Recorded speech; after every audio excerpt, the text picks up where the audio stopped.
Ah, qué bueno, gracias a Dios. Así es, así es, pero bueno, aquí puestos y dispuestos a seguir escuchando la palabra de Dios. Amén, amén. Sí, Qué gusto saludarte, Omar, también. Sí, no sé por qué no puedo prender mi cámara, estoy tratando de buscar en dónde está mi cámara y no se deja. Ah, ya, no te. Ya la encontré, Ahí creo. está, y tú, ahora sí. Sí, ¿ya me y, ves? ¿Ya y nos tú, ves? No, sigue la cámara desactivada. A ver, ¿qué dices ahí, mi amor? y tú Nosotros, qué tal, David? bien, aquí en Querétaro, hermanos, con mucho calor. Muchísimo calor ahí. La hermana Susi no me va a dejar mentir, y los que andan por acá también. Hace mucho calor. Y bueno, nosotros procuramos estar aquí en la sala, que es como el lugar más fresco de su casa, hermanos, para poder alcanzar un poquito más de frito, ¿verdad? Pero bueno, realmente agradecidos con Dios por poder estar con ustedes en esta noche, darles la bienvenida a todos, ¿verdad? Al estudio.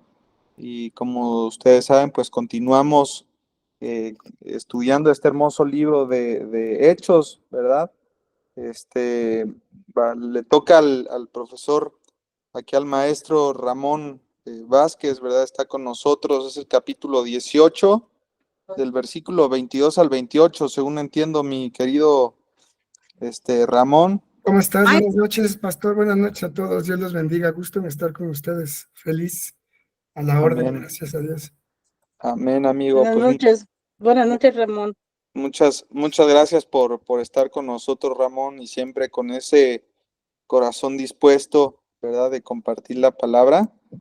Les voy a decir algo aquí entre nosotros, hermanos. Siempre que se lanza la convocatoria a los maestros para dar clases, Ramón es de los primeros que levanta la mano, ¿verdad? De él se ve la pasión que tiene por enseñar la palabra y el Gracias. amor también que le tiene a todos ustedes. Y pues de verdad le damos gracias a Dios por tu vida, Ramón, por el Gracias, trabajo pastor. Gracias, que, pastor. que haces en el instituto. Dios te usa de una manera pues extraordinaria, hermano, y es un gozo poder contar con tus enseñanzas. Y pues bueno, a todos los que están en esta noche, hermanos, siempre animarles a que puedan encender todas sus cámaras, ¿verdad? Todos si pueden estar encendiendo sus cámaras por respeto, pues a esta reunión, ¿verdad? A la exposición de la palabra. Sé que algunos no pueden, a algunos se les dificulta, ¿verdad? Pero si ya apartaron un tiempo y ya están conectados, pues dentro de la mayor medida posible, enciéndalas, no importa que estén en pijama tal vez porque es día del trabajo, ¿verdad? Tocó descansar. Somos cristianos, aquí no juzgamos a nadie, hermanos, así que con confianza pueden encender sus cámaras. Y pues bueno, generalmente me gusta pedir también que enseñen ahí en las cámaras que traigan Biblia, a ver todos con su Biblia allí mostrándola, ¿verdad? Porque Te la si no, podemos mostrar, pero sí, aquí la tenemos. ahí está. Yo sé que sí, mi querido Omar, qué bueno, primo. Sí.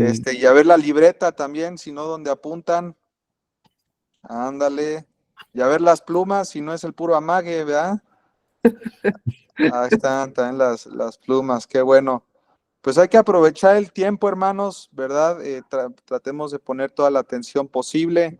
Se está grabando esta sesión para todos los alumnos que no van a poder estar en esta sesión. Para los que están en vivo, pues siempre les agradecemos también el tiempo que apartan para profundizar. No hay mayor esfuerzo, ¿verdad? En todos los sentidos, en tiempo, económico, familiar, que en el estudio de la palabra de Dios, hermanos, porque es la palabra la que realmente transforma nuestro corazón y nuestro entendimiento. Y pues bueno, simplemente seguirles animando porque el estudio de Hechos es hermoso, ¿verdad? No sé para cuántos ha sido de bendición, si pueden levantar ahí la mano que digan, honestamente para mí ha sido de mucha bendición.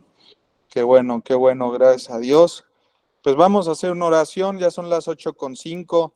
Por ahí hicimos un poquito de tiempo en lo que se conectaban algunos otros, pero ya somos bastantes, ¿verdad? Así que vamos a iniciar orando y le damos la palabra ahí a nuestro maestro Ramón. Vamos a orar, hermanos. Dios, te damos gracias, Padre, porque tú eres bueno. Gracias, Señor, por tu misericordia, por tu gracia, por tu amor. Gracias, Padre, por tu provisión, por la salud, Señor, con la que podemos gozar en este día, poder seguir respirando, Señor, es muestra de que tú nos sostienes. Gracias, Padre, porque podemos descansar en tu soberanía, en tu poder. Y en esta noche, Dios, te queremos pedir que tú utilices de una manera poderosa a Ramón, Señor, para hablarnos a través de tu palabra, que podamos ser confrontados, Dios, animados, exhortados, Padre, a seguir viviendo una vida de acuerdo a tus principios, que podamos ver los ejemplos, Señor, de estos grandes apóstoles, de la vida de Pablo, de toda la iglesia primitiva que nos desafía a poder vivir una vida íntegra, Señor, y de esfuerzo siempre hacia tu obra, Dios, porque te amamos, te pedimos tu guía y tu dirección en esta noche y lo dejamos en tus manos, Señor, en el nombre de Cristo Jesús. Amén y amén. Adelante, mi querido Ramón, buenas noches, el tiempo es tuyo. Muchas gracias, Dios los bendiga, muy contento de estar con ustedes, agradecido con mi amado Jesús por un privilegio no merecido, ni siquiera mencionar su nombre, pero bueno, pues por su gracia es que estamos aquí todos reunidos y venimos a aprender todos, amén. Recordemos que esta es una enseñanza, no es una enseñanza intelectual, es una enseñanza al espíritu. Entonces, lo que el Señor pone en nuestros corazones es precisamente para que lo llevemos al espíritu y para que a través del Espíritu Santo podamos ver la vida de muchas personas que en el Antiguo Testamento, que en el Nuevo Testamento se reflejaron a través del llamamiento de Jesús. Y hoy, pues, el libro de los Hechos de los Apóstoles, 1 de mayo del 2024, nos encontramos con permítanme nada más que no conecté esto, me está fallando la pila. Listo, ya está. Se me había olvidado conectar la pila, ya está. Gracias. Hoy 1 de mayo del 2024, pues estamos leyendo algo que se escribió hace aproximadamente 2000 años y estamos viviendo una época que viene en este libro y que el Señor nos ha estado diciendo poco a poco lo que va a suceder y cómo se han dado los hechos. Sigamos nosotros, hermanos y hermanas, esforzándonos para que nuestro andar en Cristo también sea reflejado en la eternidad. Quizás ya no se escriba nada de la Biblia porque ya todo fue revelado. Hoy únicamente el Espíritu Santo nos ilumina, pero bueno, que nuestra memoria quede en aquellos santos que vienen abajo de nosotros, que vienen después de nosotros, y que seamos ejemplo de los jóvenes y de los niños respecto de la diligencia, del amor, del temor y ese fervor por predicar la palabra de Dios y el Evangelio. Hoy, como bien lo dijo el pastor David, vamos a leer y a estudiar lo que son los últimos versículos del capítulo 18 del libro de los Hechos, del versículo 22 al 26.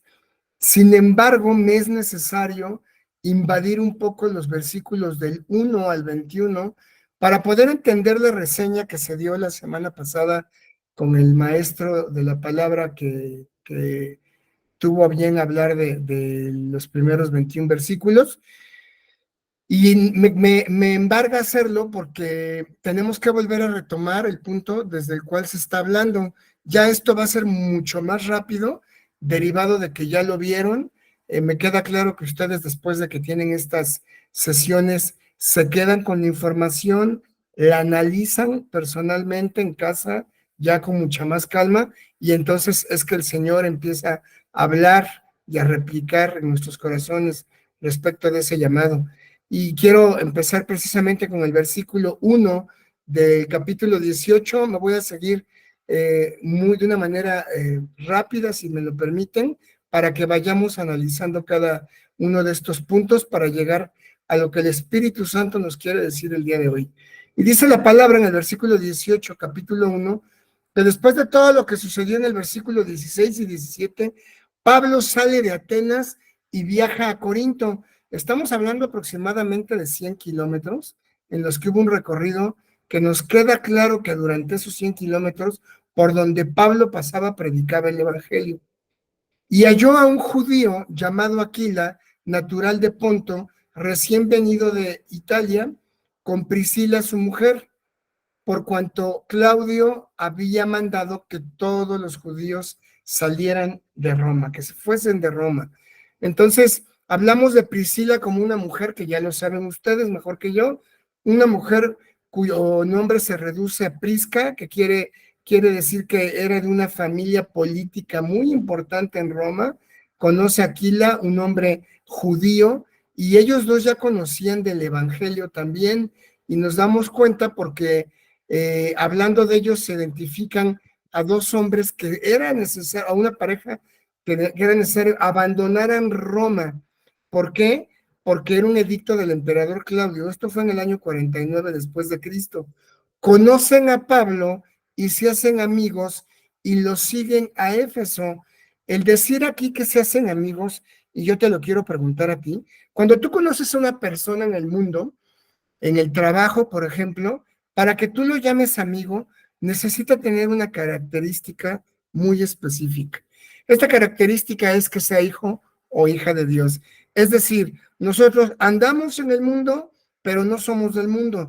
Y cuando tú frecuentas a una persona en la escuela, en la colonia, en el gimnasio, en el trabajo, y le llamas amigo, es porque esa persona es amigo de Jesús, tal cual tú lo eres. Entonces, vemos cómo tanto Aquila y Priscila se hacen amigos de Pablo y lo siguen hasta Éfeso.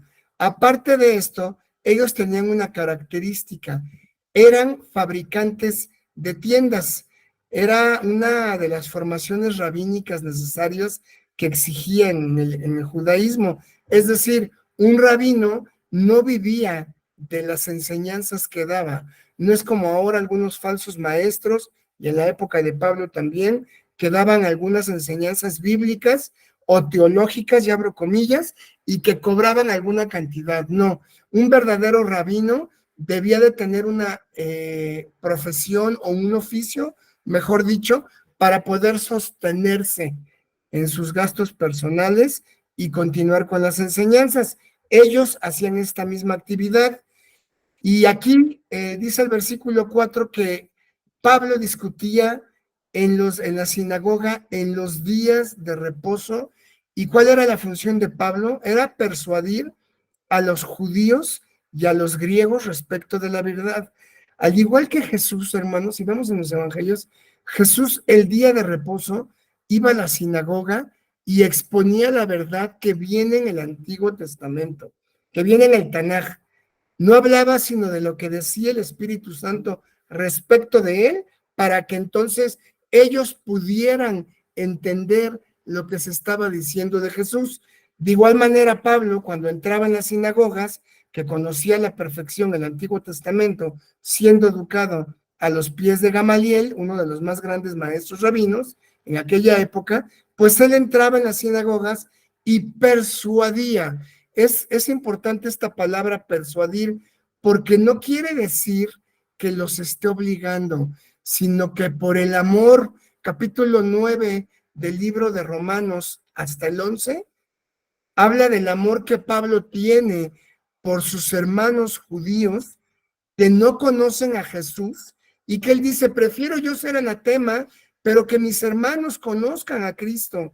Entonces esta persuasión es efectivamente ese punto en el que él se olvida del rechazo, se olvida del maltrato que va a sufrir y que ya sufría, y decide persuadir, decide hablarles a ellos en cuanto a lo que era Jesús. Él fomentaba y preservaba su cultura judía. Sin embargo, aquí lo vemos en una predicación de un evangelio que ellos no conocían o no querían desarrollar o abrazar. Hablamos en el versículo 5 de dos personas importantes, Silas y Timoteo. Ellos vinieron de Macedonia y Pablo en ese momento estaba entregado por entero a la predicación del evangelio. ¿Por qué? ¿Qué fue lo que llevó Silas y Timoteo? Llevaron una ofrenda.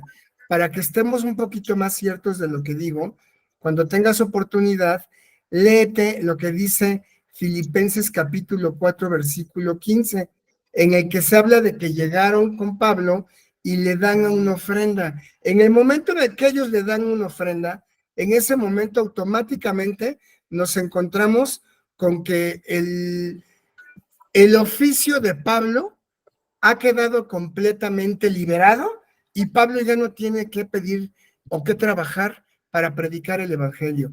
Como nosotros sabemos, la instrucción para poder llegar a este nivel es que te dediques de tiempo completo porque el obrero es digno de su salario y de eso depende cada uno de los predicadores que viven de tiempo completo, de la ofrenda que tú y yo damos, no del diezmo, porque el diezmo es del Antiguo Testamento, tema diverso que no voy a hablar el día de hoy. Sin embargo, Pablo ya tenía ofrendas con las que podía subsistir y podía mantener y expandir la obra del evangelio. Por ello es que Pablo determina que ahora sí se va a dedicar de tiempo completo a la predicación del evangelio, testificando primeramente a quién, a los judíos de quién era Jesucristo. También hablamos de Timoteo, que trajo noticias de Tesalónica, y en esto, primera y segunda de Tesalonicenses, ¿dónde crees que se escribieron? Precisamente en Corinto. De lo que Timoteo le dijo a Pablo, Pablo empieza a escribir las dos cartas que hoy conocemos que están antes de Timoteo en tu Nuevo Testamento.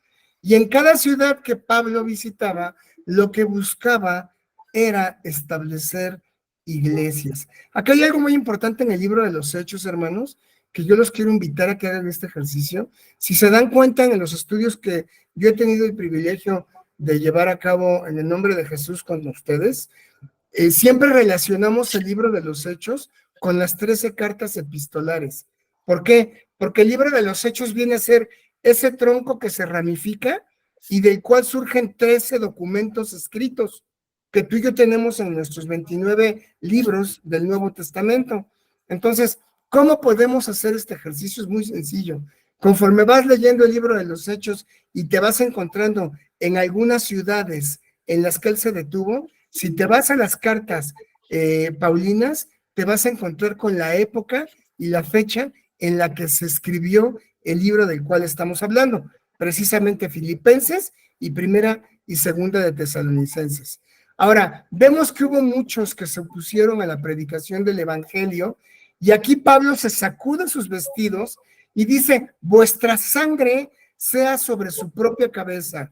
Yo limpio, desde ahora me iré y bendito sea el Señor por esta declaración, porque gracias a que ellos se opusieron a las escrituras, es que tú y yo podemos estar reunidos en esta noche. Bendito sea el Señor, porque sin merecerlo, hoy la iglesia somos tú y yo, somos los gentiles y recibimos la predicación del evangelio porque los que eran de él no le recibieron. A los suyos fue y los suyos no le recibieron, mas los que le recibieron se les ha dado la potestad de ser llamados hijos de Dios.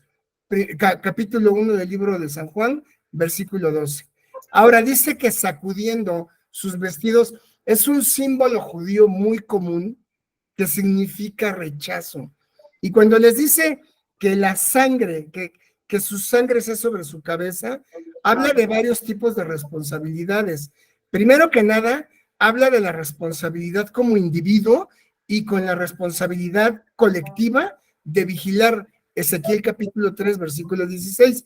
Pero también nos habla de una responsabilidad personal. Josué capítulo 2, versículo 19. Y nos habla de una responsabilidad en el Antiguo Testamento que viene en el segundo libro de Samuel, capítulo 2, versículo 3, versículo 28. Entonces Pablo les da esa gran responsabilidad de yo vine, yo les prediqué, pero si ustedes me rechazan, yo me sacudo y que su sangre sea sobre sus cabezas. Iré a los gentiles. Desde ahora iré a los gentiles. Eso no quiere decir que Pablo se desligó de los judíos y dejó de hablarles. Pablo en todo momento, como lo leímos hace 2 versículos, buscaba entrar en la sinagoga para poder predicar el evangelio. Siempre lo hacía. Sin embargo, sabía que los gentiles, tanto tú como yo, recibiríamos esta palabra como una enseñanza fresca por una razón muy obvia.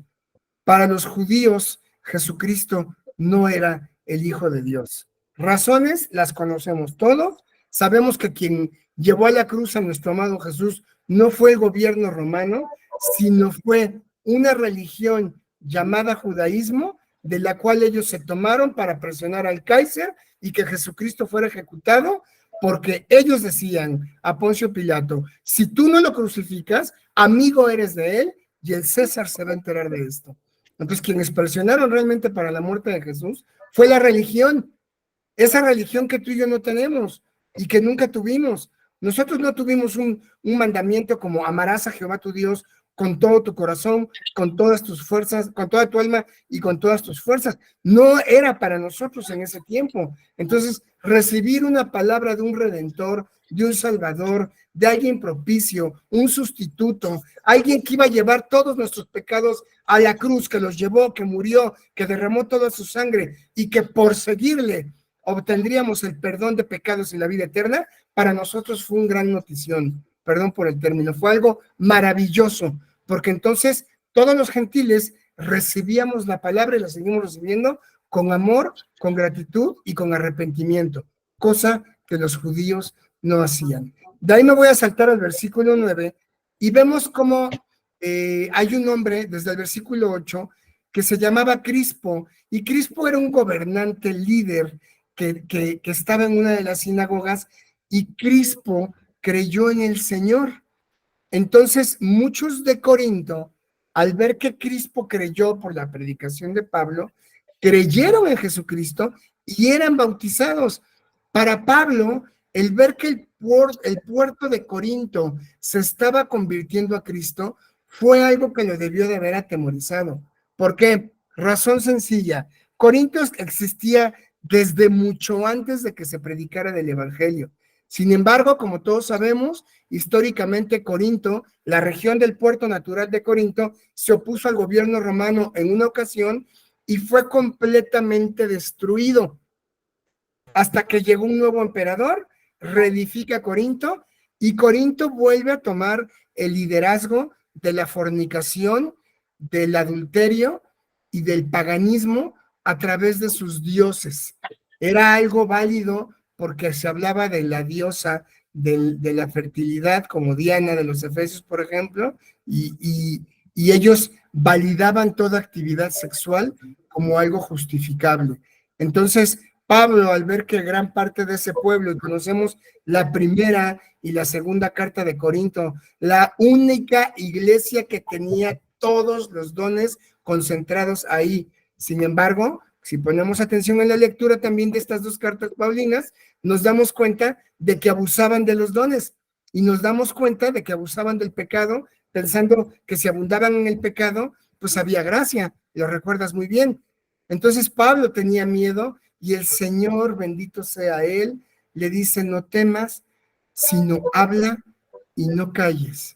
Y el día de hoy, a ti y a mí nos está diciendo el Señor: si llegas a temer, no temas porque yo estoy contigo, y habla, no calles. Imagínense, hermanos, hermanas amadas, si Pablo, siendo Pablo, tuvo temor, cuanto más nosotros que somos, pues, junto de él insignificantes, hablando de un hombre que predica la palabra, no de Dios como Jesús. Entonces, Pablo necesitaba ese gran aliento del Señor Jesucristo. Vemos que la gran comisión sigue engranando ese mecanismo que hasta el día de hoy se sigue dando al pie de la letra, que es la palabra, y vemos cómo entonces Pablo, al levantarse, va a llamar a muchos, y muchos van a seguir la predicación del Evangelio, porque repito, a donde Pablo iba, Pablo instauraba una iglesia con líderes y con la palabra. Y Dios mismo, a través de Jesús, le dice a Pablo en el versículo 10, porque yo estoy contigo y ninguno pondrá sobre ti la mano para hacerte mal, porque yo tengo mucho pueblo en esta ciudad. Aquí, si recuerdas Isaías capítulo 40, versículo 10, se repite esta hermosa promesa y dice: yo estoy contigo, yo soy tu Dios, yo te sustento, yo te doy la fuerza.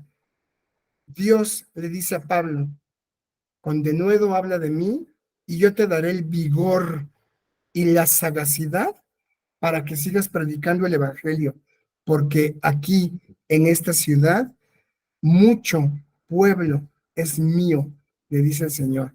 ¿Por qué? Porque Corinto había respondido al evangelio de una manera tremenda.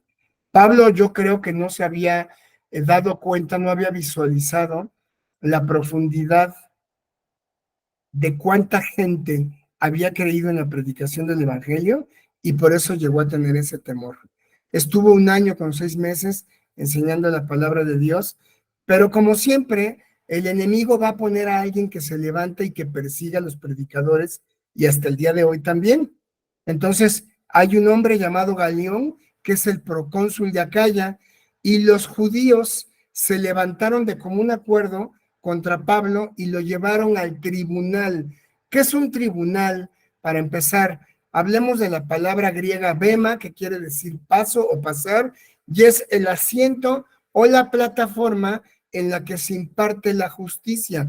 Estamos hablando del derecho romano, uno de los derechos más enriquecedores en la legalidad aún actual, muy justo en su letra, pero muy corrompido en su práctica. Por ello llevan a Pablo, porque no toleraban que Pablo predicara un evangelio que no era, sino la verdad. Sin embargo, vemos cómo se persuaden algunos hombres a honrar a Dios contra la ley. Y al honrar a Dios para el pueblo de Corinto y para el tribunal, era contra la ley. ¿Quién era la ley o quién era el Dios con D minúscula en aquel momento? Pues era el César. Y el César era ese Dios humano que se había impuesto, autoimpuesto, para que recibiera toda la adoración. Entonces, todo aquel que honraba a Dios, al Dios de los cielos, estaba deshonrando al César, al Dios de este mundo. Y era un reclamo que el judío tenía como cristiano, pero que lo hacía consciente de la violación de las leyes. Entonces, aquí hay algo bien importante, porque lo que reclamaban los judíos en cuanto a que el cristianismo era una violación de sus leyes, no era sino porque no formaba parte del judaísmo. Ojo con esto, aquí voy a ser bien delicado. Era una cuestión legal muy importante para Galión. ¿Por qué? Porque si Galión hubiera dicho que el cristianismo se había convertido en una religión ilegal, entonces sí hubiera llegado a perseguir y a ejecutar a Pablo en ese momento. Pero el cristianismo, amados hermanos, había subido al nivel de una religión legal, aparejada y que se desprendía del judaísmo por obviedad. Jesús era judío. Entonces, ¿cómo lo podemos entender? Muy sencillo. Esta no, es como las sectas aquí en México. Por ejemplo, las sectas no están reconocidas ante la Secretaría de Gobernación como una asociación religiosa. Por lo tanto, las sectas están prohibidas por las prácticas que llegan a realizar en ocasiones y que pueden concluir hasta en la muerte masiva de muchas personas. Entonces, de esta manera es el cristianismo. No era considerado una secta, sino era considerado una religión. Entonces, gozaba de cierta protección política y se ve como una parte del judaísmo, aunque el judaísmo legal lo consideraba como una secta, como bien lo sabemos nosotros. Bajo el derecho romano nos damos cuenta de que esta persecución de Nerón pues fue no sé, de 10, 12 años aproximadamente, y aquí lo que hace Lucas es documentar en el libro de los Hechos cómo es que el cristianismo se vuelve una gran amenaza para el gobierno político romano y cada oficial romano tenía que dar hecho o dar un hecho de fe cuando un cristiano estaba predicando el evangelio porque perjudicaba a los emperadores romanos. Nos vamos en el versículo 15 que dice que si son cuestiones de palabras y de nombres de la ley de los judíos, pues que lo vean ellos, que se arreglen ellos. Entonces, como el tema de los judíos era interno con los cristianos judíos y con los griegos que se convertían, pues el gobierno romano no deseaba intervenir en este punto, y aquí vemos cómo Galión tuvo un poquito de sensatez política y quizás el mismo Espíritu Santo influyó en él, que sabemos que influye en los incrédulos también, y él no fue como Poncio Pilato. Poncio Pilato, si los comparamos como funcionarios públicos de gran nombre, como procónsules en Roma y en las ciudades de Palestina, toda la conquista, Poncio Pilato se dejó manipular por los judíos de aquella época, y era algo que también influyó el Espíritu Santo para que se cumplieran las escrituras y para que nuestro amado Jesús llegara a la cruz, a la estaca de ejecución, y muriera por haberse llamado el Hijo de Dios y por todo lo que le inventaron, porque sabemos que fue una invención. Sin embargo, Galión no cae en esta provocación política y dice, cuestión de judíos, que entre ellos se arreglen, ¿ok? Versículo 18 dice, mas Pablo, habiéndose detenido aún muchos días, después se despidió de los hermanos y navegó a Siria, y con él Priscila y Aquila, habiéndose rapado la cabeza en Cencrea, porque tenía hecho voto. Primero que nada, no sé si les avisó el pastor David Alducin, pero concluyendo la reunión, hermanos varones de este grupo, de este hermoso foro, va a haber un voto que vamos a hacer el día de hoy y todos se tienen que poner igual que yo. ¿Amén?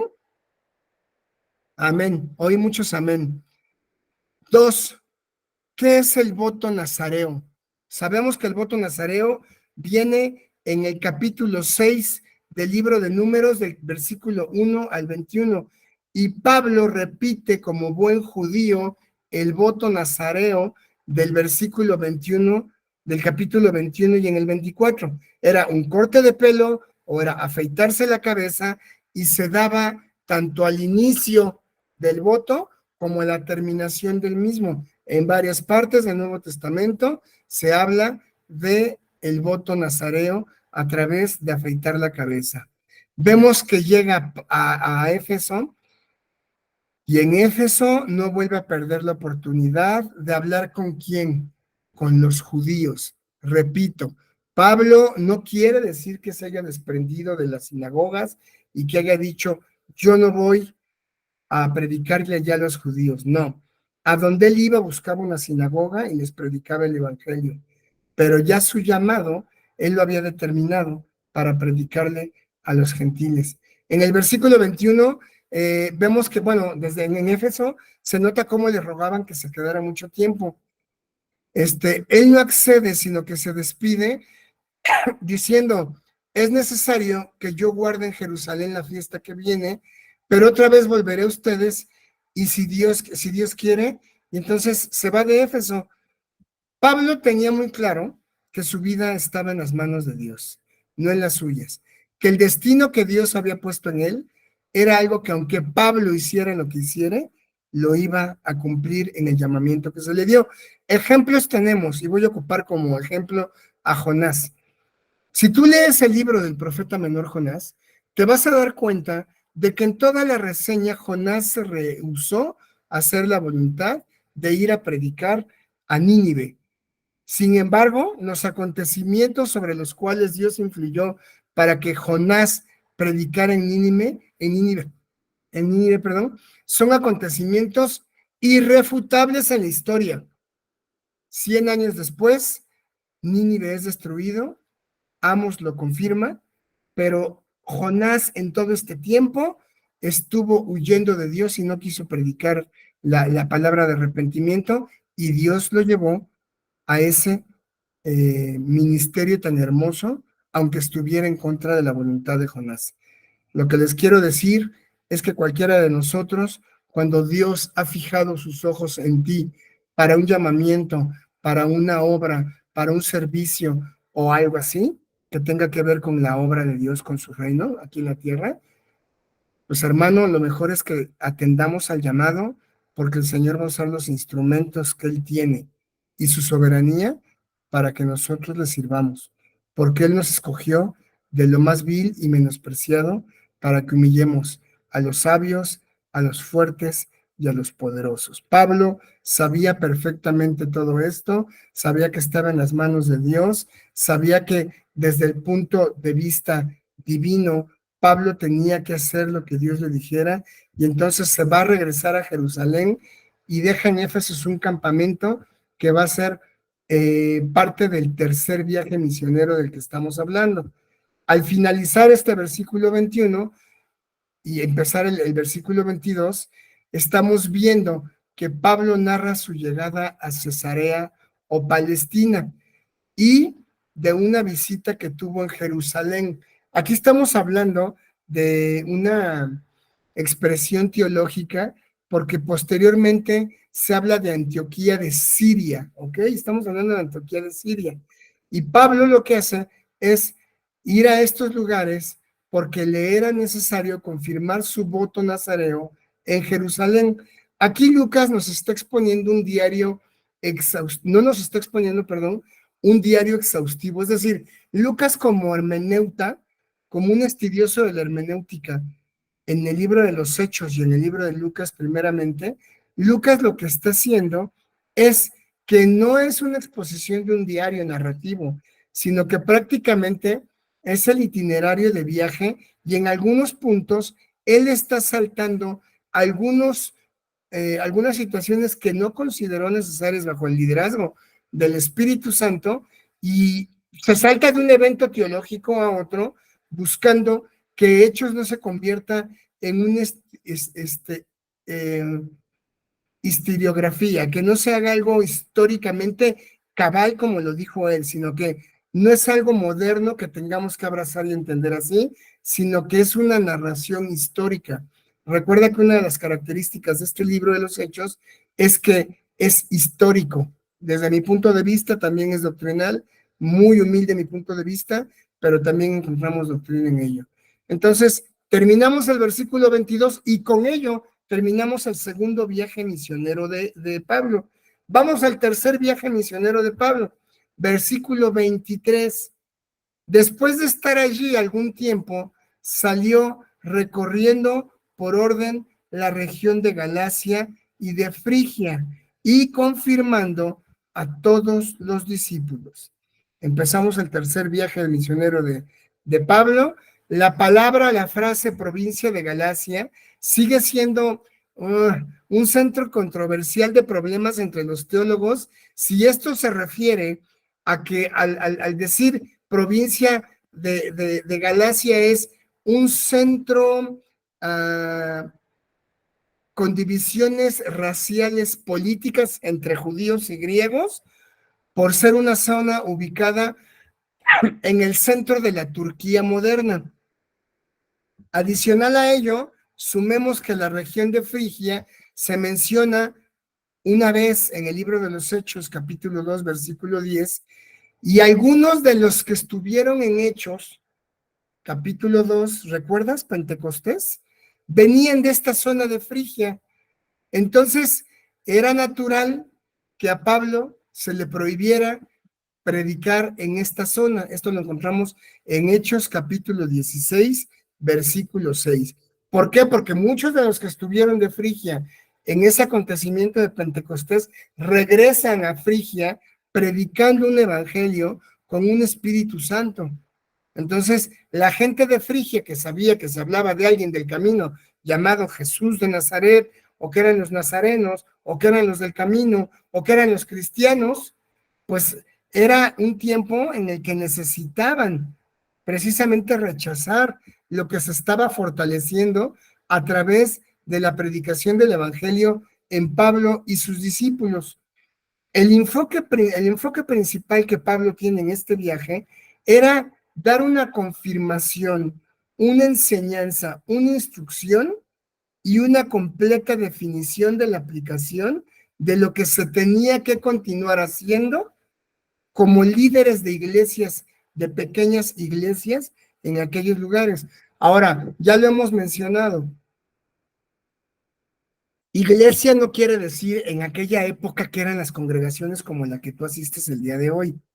Las casas eran usadas como iglesias y eran esas pequeñas células en las que si había espacio, se reunía a un grupo determinado de personas para que adoraran a Dios, para que recibieran la instrucción del Espíritu Santo y para que salieran a predicar el Evangelio. De paso, yo te quiero preguntar, en esta semana, ¿a cuántas personas les has predicado el Evangelio? Me imagino que el domingo fuiste a la iglesia, me imagino que escuchaste el mensaje. Quiero pensar que el mensaje te cimbró. Ese mensaje, no sé si llegaste el lunes a tu trabajo, o a la escuela, o a donde vayas, y les comentaste lo que habló tu pastor, o el pastor que predicó. De ese mensaje, ¿a cuántos les dijiste que Jesús los está buscando? ¿A cuántas personas le predicaste el Evangelio esta semana, hermano y hermana? Si no le has predicado a nadie el Evangelio en esta semana, yo creo que estamos en un delicado problema. Estamos viviendo los últimos tiempos. Creo que no es necesario comprobarlo con la palabra, sino con los acontecimientos que se dan. Por lo tanto, así como Pablo y cada uno de los hombres que estamos estudiando el día de hoy, a donde quiera que iban, predicaban el Evangelio, así como Pablo confirmaba a cada uno de los discípulos en este tercer viaje para prepararlos en un viaje misionero, pues creo que tú y yo podríamos hacer lo mismo. Nuestro viaje misionero es en el tráfico, es en el metro, es en el camión, es en cualquier lugar en el que nos traslademos y conozcamos o no a las personas. El Señor nos da la habilidad de poder predicar el Evangelio. Esto que estoy diciéndoles incluía las congregaciones de Tarso, de Derbe, de Listra, de Ícono, Antioquía y de Pisidia. Ya había pasado Pablo por todos estos lugares y confirmaba los líderes que había levantado a través del liderazgo del Espíritu Santo para firmarlos y establecerlos en la predicación del Evangelio. Y llegamos al versículo 24, que del 24 al 28 vamos a concluir el día de hoy. Y es muy importante hablar de alguien que se llama Apolos. Llegó entonces a Éfeso un judío llamado Apolos, natural de Alejandría, varón elocuente, poderoso en las escrituras, y este había sido instruido en el camino del Señor. Siendo de espíritu fervoroso, hablaba y enseñaba diligentemente lo concerniente al Señor, aunque solamente conocía el bautismo de Juan. Y dice más adelante, y comenzó a hablar con denuedo en la sinagoga, pero le oyeron Priscila y Aquila, le tomaron aparte y le expusieron más exactamente en el camino de Dios. Fíjense qué hermosa es la palabra, porque no sé si te ha pasado en algún momento que tú estás predicando el Evangelio en algún lugar y de repente por ahí pasa alguien y te dice, amén, hermano, o ves que alguien se queda ahí contigo y está orando, y cuando acaba el mensaje se acerca alguien y te dice, oye, bendito Dios por tu vida, yo también creo en Jesús, y mientras tú hablabas yo estaba orando y pidiéndole a Dios que te usara para que la gente que te escuchara se conviertan o conozcan de Jesús. Y esto no quiere decir, hermanos, que yo me suba en un banco y me pare en un lugar y predique el Evangelio, porque tenemos un Dios de orden. Y ese Dios de orden nos dice que todos hagan orden y decentemente. Pero ¿qué tal cuando platicas con alguien de Jesús y alrededor de ti hay muchas personas? No le vas a hablar con vergüenza, no le vas a decir, oye, fíjate que Jesús es el Salvador y Jesús murió por ti, por mí. No, vas a hacerlo con denuedo y le vas a decir, yo te voy a hablar lo que dice la Biblia, 1 Corintios capítulo 15, versículo 3, ¿no? Porque lo que a mí me enseñaron, yo mismo les enseño, dice Pablo, que Jesús, conforme a la Escritura, vino, padeció y fue sepultado conforme a lo que está escrito y resucitó y ascendió al Padre. Eso si lo escuchan las demás personas, van a empezar a poner atención. Y entonces tú vas a hacer una predicación del Evangelio en la cual, ¿qué crees? Que muchos se van a llevar la semilla.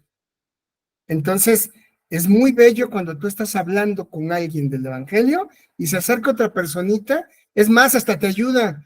Luego se meten y te dicen, fíjate que Jesús en mi vida cambió, y empiezan a hablar de esa persona, de cosas que han estado experimentando.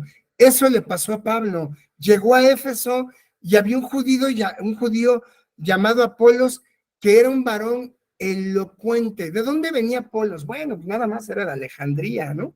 La ciudad más académica de todo Roma. Esa ciudad que fue incendiada por Nerón, como todos sabemos, y que se quemó la famosa biblioteca de Alejandría, que posteriormente le echaron la culpa a los cristianos, y que de ahí se inició el primer pretexto en cuanto a esa ciudad para poder perseguir y matar a todos ellos. ¿Por qué? Porque cuando se incendió la biblioteca de Alejandría, que fue un incendio provocado de acuerdo a la historia, no lo digo yo, se perdieron manuscritos de filosofía y de pensamientos de filósofos antiguos muy importantes para ellos. Entonces, Alejandría se caracterizaba por ser una ciudad en que los que vivían ahí eran académicamente personas muy bien preparadas. A contrario, Censu de Corinto. Corinto era tan vil el nombre de Corinto, que cuando alguien se refería a una persona fornicaria, decía, es de Corinto o es un Corinto. Es que este hombre es Corinto, quería decir que era un fornicario, que era un pecador y que era alguien que se la pasaba viendo de borrachera en borrachera dónde caer. Cuando decía alguien, vi a una persona acompañado de una corinta, la traducción literal, y perdón por la palabra, es vi a una persona acompañada de una prostituta. Cuando hablamos de Alejandría, es diferente. Cualquiera que viniera de Alejandría tenía una reputación de ser una persona culta. Y aquí no estamos hablando de alguien menor. Un natural de Alejandría, varón elocuente y poderoso en las escrituras. Es raro que alguien judío se llame Apolos, porque es un nombre griego. Eso no lo entendemos. Cuando estemos en el reino le preguntaremos, ¿por qué si eres judío te pusiste un nombre griego? Pero el nombre es lo de menos, sino la acción que Dios puso en él para que él predicara. Porque Apolo, como bien sabes, es el nombre de un dios con D minúscula griego. Como les repito, él tenía un alto nivel de educación, era elocuente en la predicación, y aquí el ministerio que Apolos tenía en Corinto había sido muy útil, ¿saben? Porque él predicaba el evangelio con lo que él tenía, pero esa predicación se había convertido en un delicado problema. Ojalá y Dios me dé sabiduría para explicarlo. Había facciones judaicas, que era la de Pablo, la de Pedro y la de Juan. Y de las dos primeras, tanto la de Pablo como la de Pedro, estaban en contra de la predicación del evangelio de Apolos por una simple y sencilla razón. Podríamos verlo en 1 de Corintios 1 al 4. Sin embargo, el tiempo no me va a dejar. Ellos tomaron a Apolo como un caudillo, como un predicador que lo estaban idealizando demasiado. Entonces, se oponían a que él predicara de manera interna y querían exponerlo y levantarlo a la predicación del evangelio. Repito, estoy hablando de facciones paulinas y de Pedro, ¿ok? Entonces, él se niega a regresar a Corinto, lo podemos ver también en la primera carta de los Corintios, capítulo 16, versículo 12, porque él era, como repito, era natural de Alejandría, y él, al estar en esta posición, Alejandría tenía una gran población judía. Y para que seamos más claros, todos los que estudiaban la Biblia hebrea se tradujo al griego y es la primera versión que tú y yo conocemos como la Septuaginta. La Septuaginta viene del número 70. ¿Cuántos ancianos se necesitaban en el Sanedrín? 72. Como tú y yo sabemos, los judíos redondean los números y hablamos de Septuaginta como la 70. La Biblia de los 72, pero no de los 72, sino quedó como la Biblia de los 70, es decir, los 70 que reconocen que lo que viene en este canon es el correcto y el que se debe de predicar. Paternidad literaria, doxológica y universal. Eso ustedes ya lo vieron. Entonces, llegando a Éfeso, nos damos cuenta de que no se habla del detalle cronológico, sino que únicamente se dice cómo Pablo, al ver a Apolos, se da cuenta de que él predicaba con fervor. El término de este griego quiere decir que era educado, que era instruido. Es un griego koiné, y este griego koiné es elocuente, muy educado y muy preparado. En la Septuaginta, la palabra logios también se utiliza en los oráculos divinos o en las profecías. Apolo, perdón, estaba mucho mejor dotado para una predicación expositiva del Evangelio en público que Pablo, por mucho. ¿Y saben por qué? Por una retórica griega que él había adquirido al ser ciudadano de Alejandría. Entonces, vemos cómo Pablo se da cuenta del gran alcance que tiene Apolos en todo esto, que es convincente en el uso de las escrituras y sobre todo cómo habla respecto del Antiguo Testamento. Apolos conocía muy bien el Antiguo Testamento y lo podemos ver que se refiere al Antiguo Testamento en Primera de Tesalonicenses 2, versículo 13, Segunda de Timoteo 3:16, cuando Pablo insta a Timoteo, en Segunda de Pedro 1:20. Entonces, todos los escritos de Pablo, por analogía, se van a atribuir a una inspiración paulina.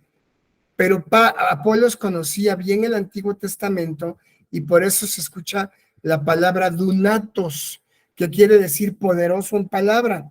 Se aplica a una influencia significativa de Jesucristo. Es decir, que Lucas registra en el libro de los Hechos cómo es que Apolos tenía un conocimiento de Jesucristo a medias, Lucas 24:19, y hablaba más como lo que Moisés había instruido que como lo que se había dado en el Nuevo Testamento. Dice el versículo 25, este había sido instruido en el camino del Señor, y siendo de espíritu fervoroso, hablaba y enseñaba diligentemente lo que concierne al Señor, aunque solamente conocía el bautismo de Juan. Y aquí entramos en una segunda disyuntiva. Había sido instruido. Véase Lucas capítulo 1:4 y se van a dar cuenta que Lucas le escribe a Teófilo y le dice, así como tú has sido, para que conozcas bien la verdad de las cosas de las cuales has sido instruido. En aquella época había mucha instrucción del Nuevo Testamento hacia algunos estudiosos de la palabra. Teófilo es un ejemplo, Gallo es otro ejemplo, y Apolos es un ejemplo expositivo aquí. Entonces, vemos cómo Apolo es enseñado en las enseñanzas de Jesús, pero hasta un cierto nivel, amados. Curtis Bock, en el libro Hechos, en su página 118, enumera las cosas que Apolos pudo haber adquirido del conocimiento y de la predicación de Juan. Primero, que Juan fue el precursor del Mesías. Segundo, señala al Mesías como el Cordero de Dios que quita el pecado del mundo. Tercero, que Jesús de Nazaret era el Mesías y él también creó el término de que el arrepentimiento se enfatizaba en la predicación del Evangelio. Nada erróneo, ¿eh? Cuando tú predicas el Evangelio, la punta de lanza de que ese Evangelio sea certero y de una conversión, se llama arrepentimiento. Si nosotros cuando predicamos el Evangelio no exponemos a la persona que está escuchando a que primeramente ha pecado con Dios y lo ha ofendido y necesitamos un genuino arrepentimiento, no puede haber una conversión genuina. Por eso es que hay tantos hermanos que llevan 20 años, o hermanastros, que llevan 20 años en la iglesia y que todavía no han nacido de nuevo. ¿Por qué? Porque el arrepentimiento es el énfasis de la ofensa con nuestro Dios y a través de ese reconocimiento del pecado es que nuestro Dios nos llama a usarnos para la predicación del Evangelio. Antes convertidos, claro, sellados, santificados en el Espíritu Santo, regenerados en el Espíritu Santo también. Ahora, cuando hablamos de la predicación de Apolos, hablamos de la predicación de Juan, hablando de Cristo en Apolos. Entonces, cuando se habla del camino del Señor, estamos hablando de un título para que se identifique a los seguidores de Jesucristo. Y también nos damos cuenta de que Apolo sabía cosas de Jesús, como lo acabo de decir, pero era su primer ministerio evangelístico en cuanto a la parte de Jesús. Él no conocía el Calvario, él no sabía mucho de la resurrección. Sabemos que él viajó a Jerusalén porque era alguien con dinero y que había viajado por todo el mundo, y seguramente en Jerusalén él indagó como lo hizo Lucas. Sin embargo, la predicación que él tenía con lo poco que conocía de Jesús era fervoroso como lo hacía. Qué hermosa palabra esta, porque Pablo dice, Lucas dice, hablaba con gran fervor, es decir, teniendo un espíritu fervoroso, ferviente en el espíritu. La traducción en griego es hervía en el espíritu, para que me entiendan. ¿Has puesto a hervir agua? Y ves cómo se está hirviendo, está caliente, se está consumiendo, está sacando humo. Así predicaba el evangelio este hombre, y yo creo que así lo deberíamos de predicar tú y yo. Y esta frase precisamente nos habla de descripciones, de un énfasis, del entusiasmo que Apolo tenía por hacer las cosas que él entendía de Jesús. Entonces, aunque conocía solo del bautismo de Juan, recordemos que él no había conocido más que del bautismo de Juan, ese bautismo en agua que todos sabemos viene con el llamado del reconocimiento del Cordero de Dios que quita el pecado del mundo, precisamente. Pues vemos cómo Lucas lo introduce en esta instrucción literaria para que los seguidores de Jesús veamos cómo cualquier persona puede predicar el evangelio cuando tenemos la disposición de que el Espíritu Santo nos use. ¿Por qué? Porque el Señor usa a aquellos que dejan ser usados. Aquí vamos a encontrar varias herejías respecto de esto, porque como Apolos lo hacía con denuedo y con fervor en la predicación de Juan el Bautista, siendo Juan el Bautista el último profeta veterotestamentario, nos damos cuenta de que Juan no fue el primer predicador de Jesús, ¿no? Eso lo sabemos. Y la predicación, ya había mucha gente que conocía de Jesús. Juan fue un precursor que anunció a Jesucristo, sí, pero la predicación de Apolos se enfocaba mucho en Juan. Y aquí tenemos que tener cuidado, debemos de ser muy cuidadosos, porque a veces tú dices, es que lo que mi pastor dijo en la predicación es la verdad. No, no es lo que diga tu pastor. ¿Qué crees? Es lo que diga este libro. Si este libro habla de lo que dijo tu pastor, entonces tu pastor está en lo correcto. Si tú escuchas muchas prédicas y te inclinas en esas prédicas, pues lo más seguro es que tengas una influencia del predicador de la misma. Pero nosotros no vivimos por las prédicas, vivimos por la palabra de Dios, y debemos, como obligación de hijos de Dios, hacer una exégesis teológica de lo que dice cada persona, como que si fuéramos los de Berea. Debemos examinar con lupa cada palabra que sale de un predicador y checar que esté en la escritura, porque si no, estamos en un grave problema y nos podemos comer cualquier cosa que nos den. Por algo, hay más de 5,700 denominaciones cristianas, cuando en un principio eran 12 que seguían un solo hombre y se les llamaba los del camino. Pero la falta de la correcta interpretación de las escrituras hace que estemos el día de hoy como nos encontramos. Tanto Juan como Jesús siempre hacían hincapié en la predicación de algo que se llama arrepentimiento, como lo acabo de decir, arrepentimiento, fe y vida piadosa. Apolos también lo hacía, sin embargo, se inclinaba un poquito más a lo que decía Juan, porque él no conoció a Jesucristo. Pero eso no quiere decir que la predicación de este hombre no fuera de bendición. El mensaje fue audaz y se afirmó en la centralidad de Juan, capítulo 10. Yo soy el buen pastor, y el buen pastor, pues a sus ovejas cuida, ¿ok? Él sabía quién era Jesús, para que me puedan entender. Versículo 26, comenzó a hablar con denuedo en la sinagoga, pero cuando lo oyeron Priscila y Aquila, le tomaron aparte, aquí se habla primero de Priscila y después de Aquila, no como al principio, versículo 2, y dice, le tomaron aparte y le expusieron más exactamente el camino de Dios. Aquí yo no leo que diga, pero cuando a Priscila y Aquila lo escucharon, lo exhibieron, le dijeron que estaba mal, que se metiera al Instituto Teológico de Jerusalén o de Corinto o de Éfeso y que predicara bien y hasta que estuviera bien preparado, que volviera a predicar. No. Gente madura es la que Dios llama para que podamos exponer el evangelio, y no me incluyo porque sea maduro, sino porque Dios, por gracia, a ti y a mí, nos ha preparado en un nivel que es para los que se consagran a la palabra. El que quiera más de Dios tiene que meterse y profundizar en la escritura. Y cuando escuchas a alguien que está predicando algo incorrecto, no lo expones, sino que te acercas discretamente y le dices, hermano, considero que lo que dijiste no estaba muy apegado a la escritura.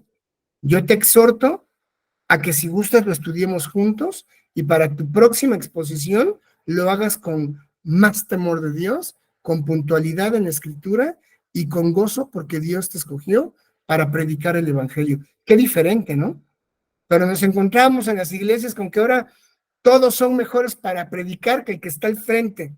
Y lo criticamos y decimos, pero yo no me imagino que cualquiera de los que critica se atreva y se suba ahí y hable mejor que el que está hablando, porque el que está hablando fue escogido por Dios para que se predicase el evangelio, con las limitaciones verbales, culturales y físicas que se tengan. Nosotros nos paramos atrás de la cruz para predicar el evangelio y para que la gente que escuche el evangelio vea la cruz, no el que está hablando. Entonces comienza a hablar valientemente en una sinagoga, vuelvo al tema, y aquí se habla del verbo de una sinagoga. Aquí vemos cómo estaban ahí porque estaban acostumbrados a ir a las sinagogas a disertar las escrituras. Nos damos cuenta de que lo toman, y aquí el término es, lo tomaron a su cargo, lo tomaron a su cuidado para que sea más entendible, y dice, alguien que sí es aceptado, sí es recibido como un amigo.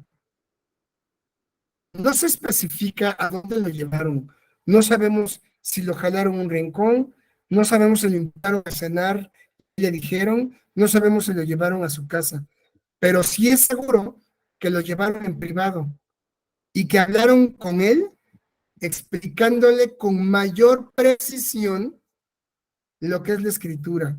Y aquí vamos a ver un rasgo, ya con esto voy a terminar, vamos a ver un rasgo de un hombre de Dios. Si quisiéramos bajar a Apolos al nivel actual, hablaríamos de un hombre con unos 2 o 3 doctorados, más las maestrías que te imagines, en un nivel secular. Si tú te acercas a alguien que tiene una maestría secular y le dices que lo quieres corregir en algo, no te va a dejar, porque él ya es maestro. Ya no hablemos de alguien que tenga un doctorado, ¿no? Este hombre dice la escritura que estaba dispuesto a aprender. Entonces, él siendo una persona dotada de gran conocimiento, recibe una instrucción que se le dijo acerca de Jesús. Es decir, humildemente, él acepta esa instrucción para que pueda hablar con mayor precisión y verdad de aquel que amaba. Entonces, en el versículo 27 dice que quería pasar a Acaya, y hablamos de un manuscrito griego que agrega a los cristianos de Corinto y hablaba de una predicación a estas personas en un estilo retórico muy griego, pero preciso hasta donde él conocía.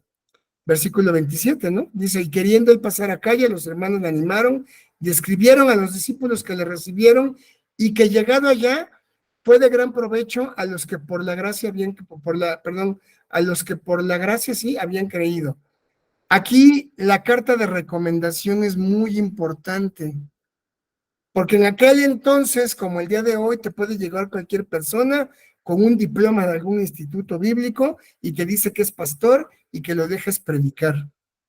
Si tú no tienes una carta de recomendación de alguien avalado por una persona reconocida en la fe, no lo dejes ni siquiera que entre a tu casa, porque lo más seguro es que acabe con tus pantuflas, Lo mismo hicieron aquí. Es necesario que se dé recomendación de cualquier persona que vea otra iglesia. Era la manera como la iglesia primitiva evitaba a los falsos predicadores que perjudicaban al evangelio y a toda la grey. Aquí vemos que él ayuda a muchos y muchos creían por esa gracia.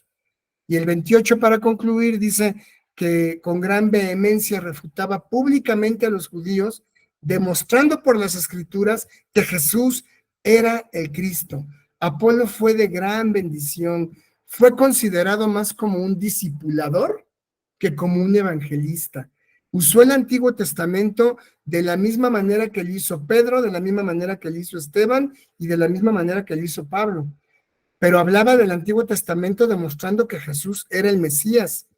Y entonces se cree más bien dicho, algunos historiadores creen que Apolo pudo, y lo dejo en el pudo, que quede bien claro, Apolo pudo haber sido uno de aquellos tantos candidatos a ser el escritor del libro de Hebreos que hoy tienes en tu Biblia y que se desconoce quién fue el autor.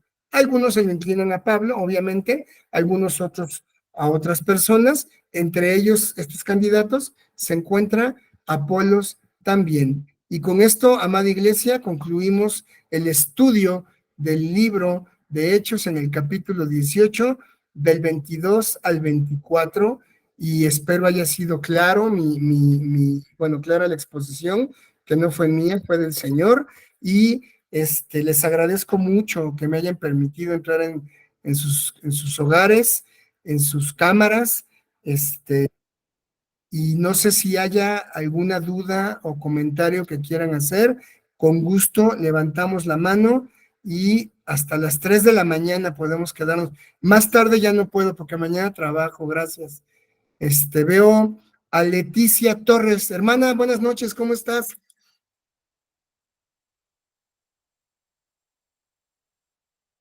Creo que tienes tu micrófono apagado, hermana Leti. Perdón, yo no alcé la mano. No, estaba tu manita alzada. ¿Alguien tiene la mano levantada? Es que no veo. No. José Luis Pérez, por favor. Ay, Jorge, también la levantaste y la quitaste, Jorge. Ahorita te atiendo. José Luis Pérez, buenas noches, hermano. ¿Cómo estás? Perdón, hermano, lo puse por error. Disculpe. Perfecto.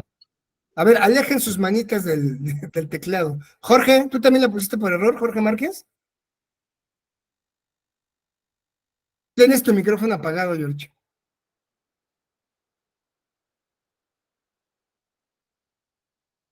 Sigue apagado. No, creo que no está, no está funcionando tu micrófono, hermano, lo siento mucho. Pues creo que fue muy clara la clase porque pues no hay manos levantadas.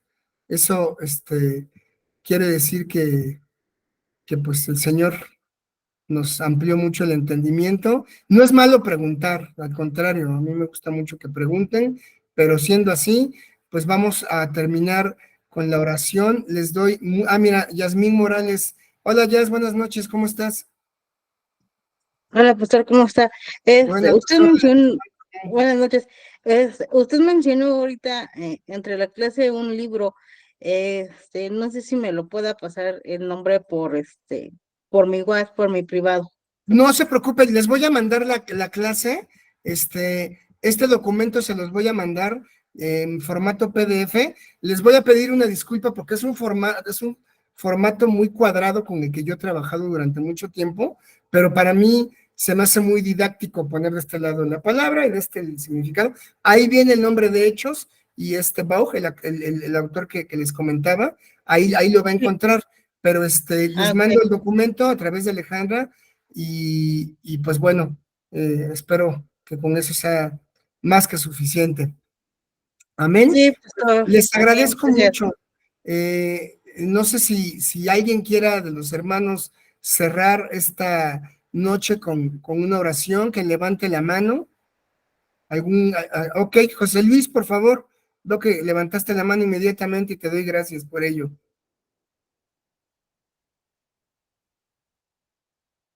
Tienes tu micrófono apagado, hermano. Ay, perdón, antes de que ores, José Luis, Elizabeth, ¿tienes algún comentario, alguna pregunta? No, hermanito, quería orar, no sé si... Perfecto, hermana. Adelante, por favor.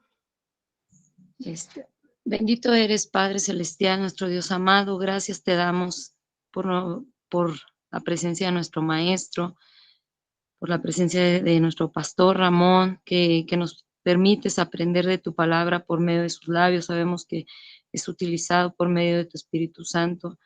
En esta noche queremos pedirte por todos esos líderes, Padre, que tú pones al frente de nosotros, maestros, pastores, servidores, por toda nuestra iglesia, porque tú pones en su corazón el poder servirte, Señor, el ser obedientes a ese llamado que tú haces en cada uno de ellos. Hoy te pedimos por sus vidas y te agradecemos por sus vidas, Señor, por cada uno de sus familiares, desde el más pequeño hasta el más grande, Señor, que se encuentren con ellos. Permítele ser esa luz de su hogar, esa sal de este mundo y sobre todo que no solamente nos quedemos con tu palabra, esa palabra que tú nos permites aprender por medio de tu Espíritu, sino que la pongamos en práctica en cada momento de nuestra vida, Señor. Ayúdanos a que tu palabra nos redarguya, nos inquiete, Padre, para salir al mundo y ser verdaderamente esa sal, para poder hablar de tu evangelio. Ayúdanos, Señor, a que nuestros labios se abran de una manera sobrenatural, que aún como Jonás, que recibió un llamado, Señor, y que pues él quería hacer pues su voluntad. Sabemos, Señor, que es tu voluntad la que debemos de cumplir. Ayúdanos a no tener ese síndrome de Jonás y hacer nuestra voluntad, sino hacer en todo momento la tuya, Padre, tu voluntad que es agradable y es perfecta. Ayúdanos, Padre, en estos tiempos a continuar aprendiendo de tu palabra, pero sobre todo a hablar de ella en cada momento donde nos encontremos con nuestros familiares, en el trabajo, en donde quiera que estemos, Señor, como nos decía y nos instruía nuestro pastor, Señor, aún en ese camión, aún en ese hospital, en donde quiera que nos encontremos, Señor. Ayúdanos a hablar de tu palabra con denuedo, con amor, llevarla con amor siempre, Señor, porque eso es lo que a ti te caracteriza y nosotros somos imagen y semejanza tuya. Te agradecemos nuevamente, Señor, por la vida de nuestros pastores, por la vida de cada uno de nuestros hermanos aquí presentes, aún los que no han podido conectarse. Tú conoces las circunstancias, pero sabemos, Padre, que tú te encuentras con ellos. Aún si es por desánimo, por flojera, Señor, quita y aparta todo eso de la iglesia, de cada miembro del cuerpo de Cristo, mi Dios. Quítalo, porque eso no te pertenece, Padre, no nos pertenece. Y ayúdanos siempre a estar atentos y que sean estos momentos, Señor, que nuestra alma quiera, que esperemos, Señor, con tanto gozo el estar estudiando, no solamente en estos días, sino a diario tu palabra. Ayúdanos a alimentarnos, Señor, así como nuestro cuerpo tiene hambre y sed física, que tengamos esa hambre y sed espiritual para nutrir nuestra alma, Padre. Te lo pedimos, te lo clamamos y te agradecemos porque sabemos que tú estás presente en todo momento y nos escuchas. Pongo en tus manos, Señor, bajo tu cobijo a cada uno de mis hermanos aquí presentes, a cada uno de sus familiares. Tú conoces quizá alguna necesidad que tengan en su corazón. Sabemos, Padre, que tú estás con cada uno de nosotros. Ayúdanos a dejar toda carga en ti y estar alegres, Señor, porque hoy podemos escuchar y aprender de tu palabra sin necesidad de estarnos escondiendo de nadie, Padre. Ayúdanos de esa misma manera a poder proclamarla. Todo esto te lo pedimos y te agradecemos en el nombre que es sobre todo nombre, Cristo Jesús. Amén. Amén. Muchas gracias, hermana. Amén. Hermano en Cristo, Ramón Vázquez les ama. Cuídense mucho. Nos vemos los que están en el norte, nos vemos el sábado en el norte. Y que Dios los bendiga en esta mitad de semana. Y les mando un abrazo con todo mi amor fraternal en Cristo Jesús. Bonita noche y muchas gracias. Que descansen. Bendiciones, Ramón. hermano. Gracias. Bendiciones. Bendiciones. Ay, bendiciones. Yo le bendiga. Estén bien, bye. Buenas noches. Hasta luego, bonita Buenas noche. noches. Buenas noches a todos. Buenas noches a todos. Bye bye.